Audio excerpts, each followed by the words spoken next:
Welcome to this explainer on the Foundry by Forge College. Look, today we're tackling a pretty massive, super exciting challenge. We are going to take those messy, brilliant AI prototypes you've got and translate them into, basically, a Michelin star kitchen operational manual.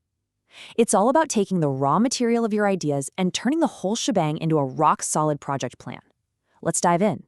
Here's the agenda for our roadmap to production. We'll start with why vague goals fail, then meet the scope map, walk through the 5-step planning flow, look at our local, staging, and production milestones, and finally, hit the next steps for success. And I playfully promise you this, stick to this flight path and you are literally never going to have to stare blankly at a blinking cursor trying to write an integration checklist ever again. Okay, moving right into section 1, why vague goals fail and how we avoid wasting those precious cycles.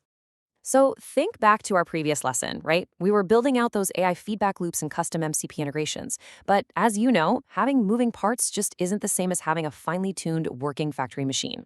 There is this stark contrast between the prototyping island, which is optimistic, it's messy, it's a proof of concept, and the production mainland, where things absolutely must be concrete, testable, and driven by hard metrics. Failing to specify explicit data contracts between your AI pipelines and your MCP server, well, it's basically like trying to build a bridge starting from both sides of a river without actually agreeing on where they should meet in the middle. Integration is just going to completely stall out. And the real danger here? Vague goals just mean developers are enthusiastically building the exact wrong thing with incredible speed. Seriously, there's nothing quite as tragic or, maybe a little bit comical as an engineering team sprinting at record pace in completely the wrong direction, all because they were handed ambiguous instructions. We really want to save those precious development cycles, for sure. Which brings us to section 2. Let's meet the scope map, your ultimate translation pipeline. So how do we actually fix this vague goal problem? Enter the scope map. It's this layered mental model. Think of it as our jargon to English translation pipeline. It takes your raw experimental ideas, those really wild prototypes, and reliably pumps out actionable, specific engineering milestones. It's the bridge between, hey, this AI model kinda works, and, okay, here's exactly what we need to build for production. Now, this map relies on 3 distinct layers that just naturally build on each other. Down at the bottom, we've got our raw artifacts, so things like AI-assisted code reviews, regression tests, or draft schemas. Then we translate those up into the middle layer, into scope tokens. This is the spot where those artifacts become real, tangible deliverables, strict data contracts, and measurable metrics. And finally, that all feeds into the top layer, planning. This is where we hammer out the milestone schedules and actually assign ownership. Put it all together, and these layers perfectly answer the question, what does done actually look like, and what data do we require at runtime? All right, let's look at section 3, the 5-step planning flow, going from artifacts to milestones. Now that we've got the mental model down, let's talk about the actual 5-step mechanical workflow to convert those ambiguous experiments into explicit criteria. Step 1, you inventory your artifacts. Just take stock of what you actually have. Step 2, extract the required behaviors from those artifacts. Step 3, define the actual deliverables based on those behaviors. Step 4, set binary pass-fail acceptance criteria tied directly to measurable metrics. And finally, step 5, assign ownership. Because if everyone doesn't know exactly who's responsible for what, nothing gets done. Let's look at how this translation matrix actually works in practice. So, say you take your experimental AI code review artifact. That translates directly into a strict PR/CI integration task, requiring a false positive rate of less than 5%, and that is owned directly by the AI model owner. See how that works? Same thing with a raw regression suite that transforms into an MCP branch run with a strict zero test tolerance, heavily guarded by QA. And finally, that prototype MCP schema turns into server middleware deliverables, which need to be validated against 100 sample payloads, and that's owned by the backend integrator. This is exactly how a vague experiment becomes a strict, assigned task with clear binary pass-fail thresholds. Moving right along to section 4. Milestones, local, staging, and production. This is all about bridging to production. So, with our tasks now strictly defined, we need a chronological bridge to get us to production. Let's look at how we structure this using an end-to-end prediction flow example. We've got these 3 milestones, local, staging, and production, and they provide the scaffolding for our transition.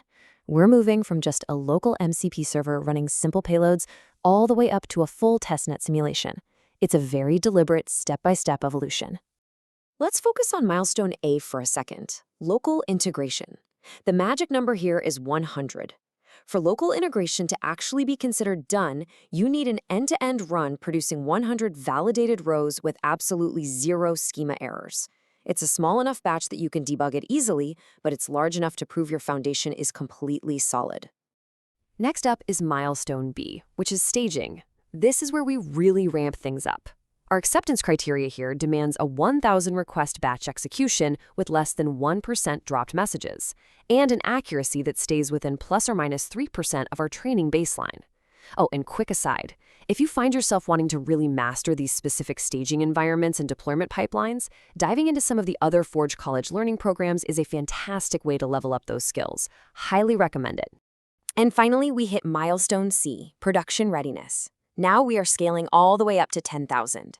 This milestone requires strict contract tests that validate your schema on 10,000 synthetic payloads, all while rigorously meeting your latency service level agreements. This is the ultimate stress test, folks. The training wheels are completely off. But here is the thing. All these milestones, they are entirely useless without assigning clear ownership to minimize friction during the handoff phase. The AI model owner absolutely must approve to performance metrics. The backend integrator is on the hook to verify schema conformance, and the QA engineer has to sign off on regression stability. Everyone has a lane, and everyone has clear, evidence-based metrics to approve. No guessing allowed. That brings us to our final section, number 5, next steps for success. Let's get you prepared. As we look toward the next phase of our capstone, I really want to emphasize one absolutely crucial philosophy.